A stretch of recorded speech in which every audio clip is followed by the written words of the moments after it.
د جلال آباد ښار لومړی ناحیې قصبي سیمې شپږم ګذر کې د 858 متره سړک او ویالو د کانکریټ کولو چارې پیل شوې. د جلال آباد ښاروالۍ د سکتوري او ساختماني چارو رئیس انجینر عبیدالله شیرزاد وایي په دغه پروژه 11 میلیون افغانۍ لګښت راځي چې د ملګرو ملتونو همکاري ادارې یونیپس له لوري ورکول کیږي او چارې به تر راتلونکو 2 میاشتو بشپړې شي. د دغه پروژې چې د سرکونو همدارنګه د ویالو کانکریټیزي ده ټوټل اوږدوالی چې د 858 متره دی په مختلفو عرضونو سره د دې اوږدوالی د ټول لګښت چې ورباندې راځي 11 میلیونه 2,18,915 افغانۍ په دې باندې ټوټل لګښت راځي چې دا د همکاري موسسې یونیپس لخوا ورکول کیږي. په دغه پروژه کې په ورځني ډول له 150 تر 190 تنه کار کوي. هغه کسان چې د کار زمینه ورته برابره شوې وای خوښ دي چې په خپل سیمه کې ورته د کار زمینه برابره شوې. زما نوم رفیع الله دی، امین جان زوی د بری باچا دی کلی.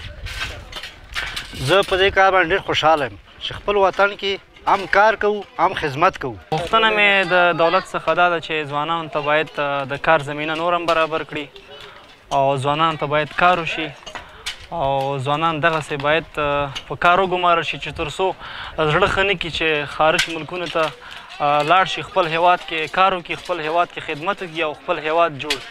د سیمې اوسیدونکي د دغې پروژې خوښ دي او له ښاروالۍ غواړي چې په نورو پروژو کې دې هم دغه سیمه له پامه راغورځوي. وکیل ګذر شیرشاه د شپږم ګذر وکیل، موږ د ښاروال صاحب نه او ښاروالۍ نه ډېر خوشحاله یو. په هره برخه کې موږ سره همکاري کوي. موږ ډېره مننه کوو د ښاروال صاحب نه او د ښاروالۍ د ټولو پرسونل نه.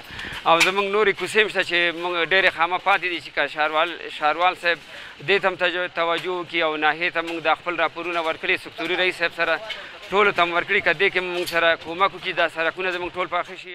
د ښاروالۍ د مسؤلینو د معلوماتو له مخې په روان 1402 هجري لمریز کال کې جلال آباد ښاروالۍ 8 سترې پروژې په پام کې لري چې پکې د سړکونو او ویالو جوړولو پروژې هم شاملې دي.